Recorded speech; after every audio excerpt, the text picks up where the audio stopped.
guys, it's been a really strange Wednesday, which is why I'm not filming on Wednesday. Yeah, I know you guys are all used to that by now. I'll be honest, I'm going through a lot of tough stuff in my personal life right now. I apologize if I'm not as on top of my game, or less on top of my game than I normally am in the coming weeks. I hope you'll forgive me and stick with me.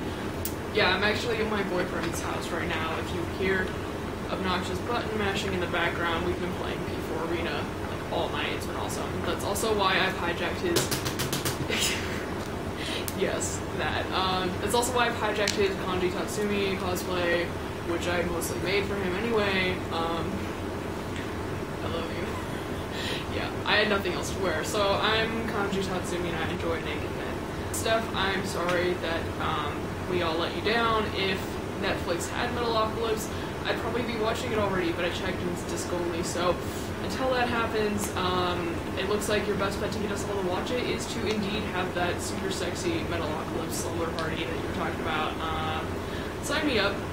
That sounds awesome. I wonder if we can get a Kickstarter going for that or anything.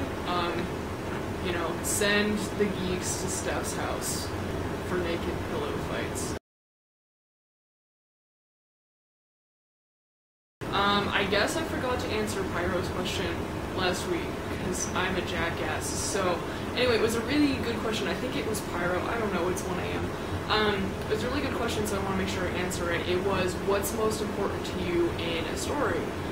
And the other geeks seem to favor the actual plot, which I think is interesting, because I'm the complete opposite. Not that plot isn't important to me, but I will literally sit through anything if there's a character that I like.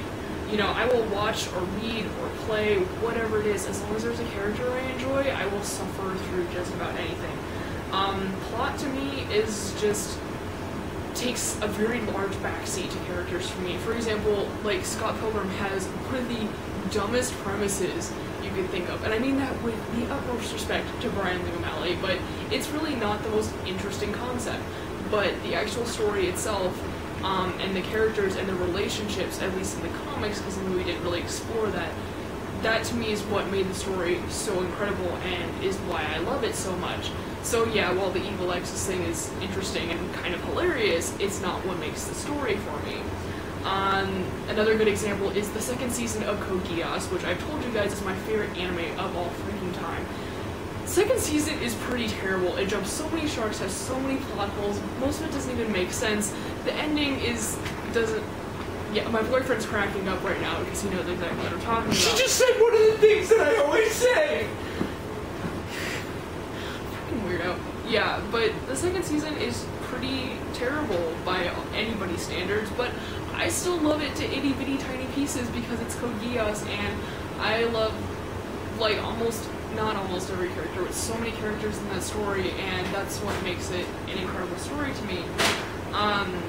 Beyond just characters, especially if there's like a relationship between characters, that's what I really, really cling on to.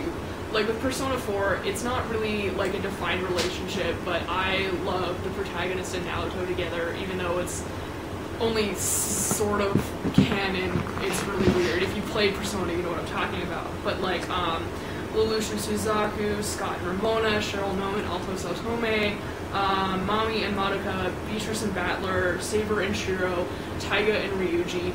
Those sorts of, even if they're not necessarily romantic pairings, if they have a relationship that strikes me as being really special, that to me makes a series, and that's what gives me the most feels. You can throw any crazy, nonsensical, stupid sort of Akasha plot twist at me, and I will still watch it as long as there's a character or a pair of characters that I love.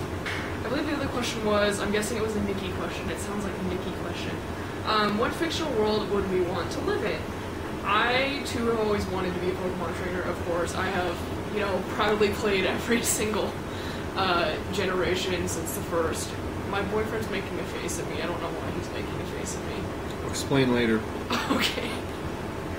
I think it would also be really cool to live in the Digimon world, which is probably a lot more dangerous than the Pokemon world, but at least you can go home at the end of the day, which is kind of nice. Wouldn't mind living in the world of Persona, of course, because there's so many lovely ladies. But shadows are scary, and Adachi, oh, of course. So I guess I'd say Scott Pilgrim, just because my boyfriend and I are basically Scott and Ramona anyway. So I'm already living the life of Scott Pilgrim. That or young Neil. Yeah, sometimes he's accidentally young Neil. So, but other than that, we are basically Scott and Ramona, except I can't roller skate.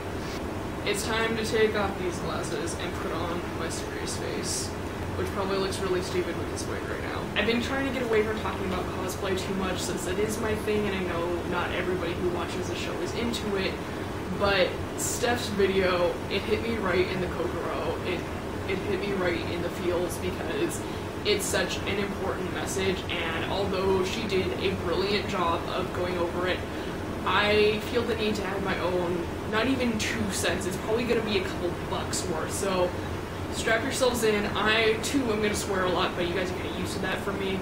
So, here we go. Let me prop this up here so I can read exactly what I'm saying. Cosplay is hard. It is really hard. From learning how to sew, to earning and saving the money for materials, to getting things to look and move accurately, it is actually a miracle that anybody can make any of this shit at all, let alone make something that is beautiful and impeccably made and looks like it's stuff right off the screen. And I don't know if people get how hard it is to do that. Those great cosplayers you love for being the perfect representation of your favorite character, and the photographers that help them recreate your favorite scenes, that takes years of learning, constant practice, so much time and sweat and blood and tears and pieces of your goddamn soul.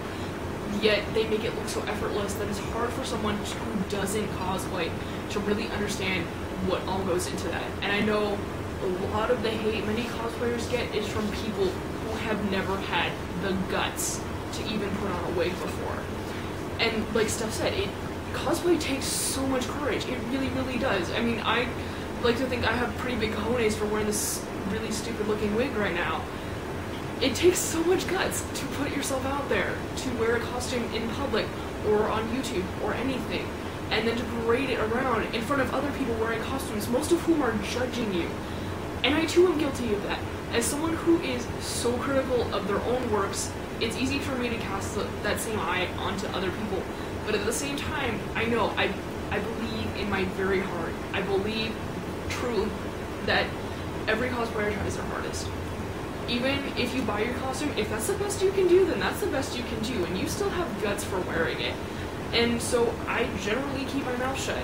I may discuss a costume with my friends and learn from what others have done, but never, never do I go and purposely tear someone down and make them feel inferior. I won't even tell someone that their wig color is slightly off, because I truly believe that's probably the best that they can do. And that includes skin color, body types, everything of that sort. When I started cosplaying, I fell into the same traps every cosplayer does.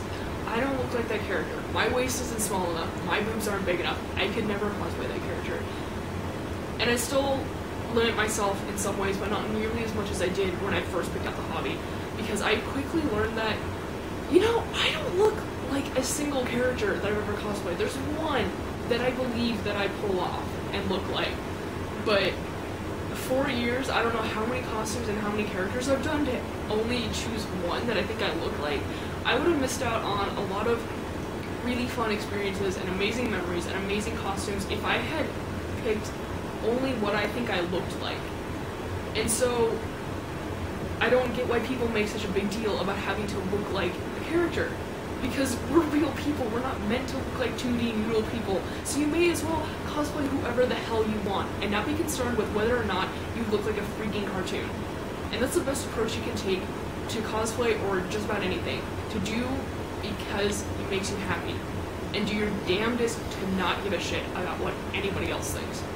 Like I said, Steph covered most of my feels, but it's a really important subject to me that everybody feels safe in cosplay and feels like they can cosplay whoever the hell they want, because it's such a wonderful experience to represent a character that you love so much, even if you don't look like them. I hate to see people holding themselves back. this was a good segue into a question I've actually been wanting to ask for a few weeks. In a couple of weeks, I will be at ZombiTonCon in Phoenix, and one of my panels that I'm doing is called Face Your Cosplay Fears. So I would love some input from not just my fellow geeks, but from those of you watching at home. I want to know whether you're a seasoned cosplayer or if you just haven't had the courage to try it yet. I want to know what keeps you from starting cosplay, what scared you when you started, what still scares you now. Anything that scares you from, you know, posting your pictures on DeviantArt, to dealing with trolls on 4chan, to learning how to spike a wig or iron a seam, anything of that sort. I want to know what it is so I can talk about it. So that's it for me this week. I'm gonna go beat up on some people. A wild boyfriend appears. What a goober. Okay, yeah, we're gonna go play some more Personas, so until next week, thank you guys for watching. I love you all, and I'll see you then.